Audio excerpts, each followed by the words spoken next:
Hello everyone, इस question में discuss करते हैं। क्वेश्चन में कह रहा है a cell diagram shown below contain 1 litre of buffer solution. मेरे पास नीचे एक सेल डायग्राम दे रखा है जिसमें 1 लीटर बफर सॉल्यूशन है HA का, जिसमें PK मेरे पास दे रखा है 4 and NaA in both compartment. ठीक है, मेरे को मतलब मेरे पास दोनों तरफ HA है और NaA है। दोनों तरफ देखो HA है और NaA है, लेकिन दोनों कंसंट्रेशन फर्क है। जैसे देखो HA यहाँ पे क्या है 0.1 मोलर और यहाँ पे राइट हैंड साइड में कितना है सिर्फ 1 मोलर।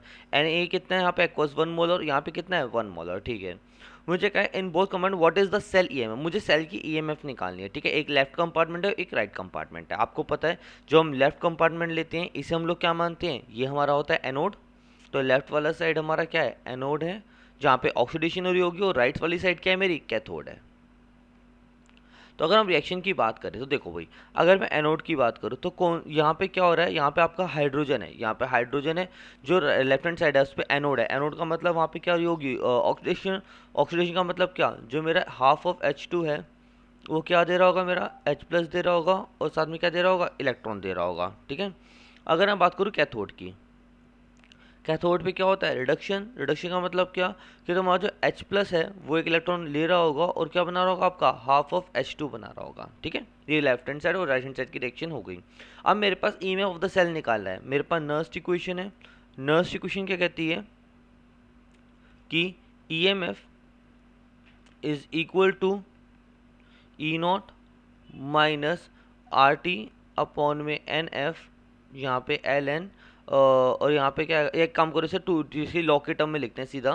तो क्या आएगा आपके पास, E not minus 2.303 R T upon में एन एफ, यहाँ पे आएगा log concentration of product upon concentration of reactant. देखो भाई, मैं यहाँ पे हाइड्रोजन का प्रेशर लेने की जरूरत है नहीं होगी, दोनों तो हाइड्रोजन का प्रेशर कितना है मेरे पास 1 बार है, तो मैं इसे नहीं ले रहा, मैं ले रहा हूँ कंसंट्रेशन, जहाँ पे फर्क है।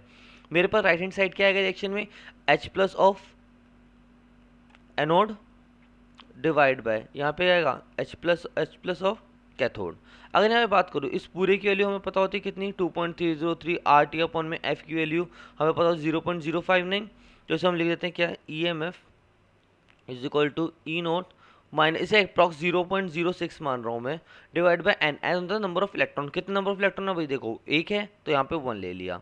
यहाँ पे लॉग, यहाँ पे मेरे पास क्या आ गई, H plus of anode divide by H plus of cathode. देखो अगर यहाँ पे आगे आगे चलें, अगर हम यहाँ पे आगे चलें तो हमें पता है ई नोट कितना है, सेल है ये तुम्हारा जो सेल है, यहाँ पे सेल दोनों तरफ हाइड्रोजन है, तो ई नोट कितना हो जाएगा, जीरो की, जो दोनों की तरफ ई नोट की वैल्यू सेम होगी तो वो क्या हो जाएगी, माइनस से जीरो हो जाएगी।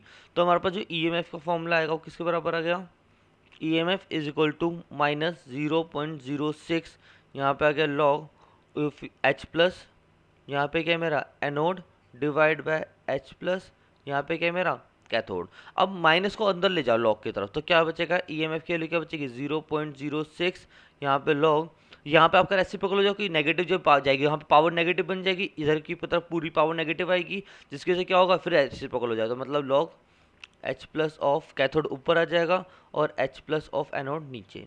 अब देखो तुम्हें फॉर्मूला पता है 0.06 मतलब लॉग की प्रॉपर्टी होता है, लॉग ए अपॉन बी क्या होता है, लॉग ए माइनस लॉग बी। तो यहाँ आएगा लॉग ए minus log B.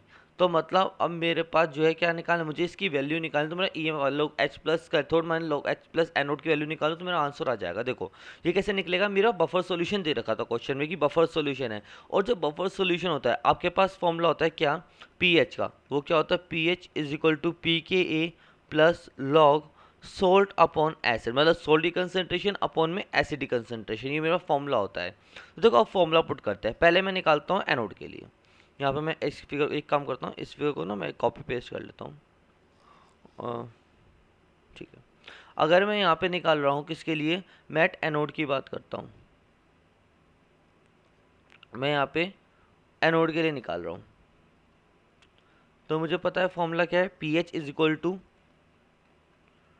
P H में इधर एनोड ए लिख रहा हूँ कि एनोड के लिए P H is equal to P के लिए कितनी रखी है मेरे को 4 प्लस लॉग सोल्ट कितना है, एन ए की कंसेंट्रेशन कितनी है 1 अपॉन में एसिड कितना है 0.1। तो क्या बचेगा, ऊपर चला जाएगा तो कितना बचेगा, P H is equal to कितना आएगा 4 प्लस लॉग 10। लॉग 10 कितना होता है मेरे पास 1 होता है, तो मैं सीधा यहाँ पे सिर्फ 1 ही लिख दूँ, यहाँ पे 4 प्लस 1, तो पी एच की वैल्यू कितनी आएगी मेरे पास 5, मतलब पी एच कौन सा हो रहा है मेरा, एनोड वाला, पी एच कौन सा मेरा, एनोड वाला। तो इसे मैं ऐसे लूँ, पी एच तुम्हें पता क्या होता है, minus log of H plus, तो minus log of H plus, ये कौन सा एनोड का, इज इक्वल टू कितना आ गया, 5 आ गया। तो मेरे पास ये कितना आ गया, मेरे पास 5 आ गया, ठीक है। लॉग ऑफ एच प्लस और एनोड में पूरी पूरी वैल्यू आ गई। अब मैं log of H plus cathode निकालता हूँ। तो देखो, मैं अगर कैथोड की बात करूँ तो सेम फॉर्मूला लगाऊंगा, क्या, P H is equal to P K A plus log salt upon acid. P K A कितना है, 4, प्लस लॉग सोल्ट कितना है, देखना जरा, 1 मोलर, अपॉन एसिड कितना है यहाँ पे, 1 मोलर। तो log 1 अपॉन 1 मतलब log 1 आ गया, उसके लिए कितने होते हैं, 0। तो पी एच कितना आ गया मेरे पास, 4, मतलब minus of log of H plus, कौन से वाला है ये तुम्हारा, ये तुम्हारा है कैथोडल, तो सी लिख देता हूँ, इज इक्वल टू 4 आ गया।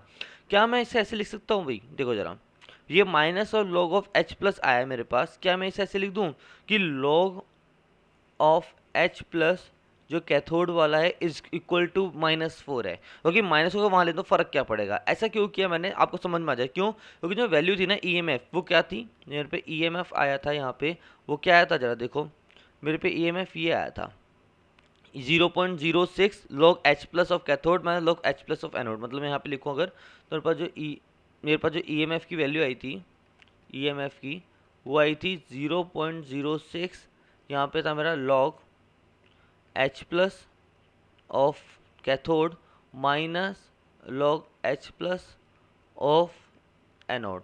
अब देखो कुछ नहीं करना, सिंपल वैल्यू पुट करनी है, 0.06, ठीक है। Log H plus of cathode की वैल्यू कितनी है मेरे पास, -4, और देखो पूरी minus log H plus of anode, पूरी की पूरी वैल्यू मेरे पास कितनी है, 5, तो यहाँ +5 आ जाएगा, क्योंकि माइनस में इंक्लूड कर चुका ना वैल्यू में, तो कितना आएगा देखो जरा, 0.06, 5 - 4 कितना हो गया, 1, तो कितनी वैल्यू आ गई ईएमएफ की, ईएमएफ की वैल्यू आ गई 0.06 वोल्ट आ गई, कितने आ गए, 0.06 वोल्ट। चेक करो क्या कोई ऑप्शन है क्या, 0.06 वोल्ट, हाँ भाई बिल्कुल है, ऑप्शन नंबर बी हम लोग देख सकते हैं, जो क्या है 0.06 वोल्ट। तो हम इसे क्या कर देंगे, टिक कर देंगे, ओके।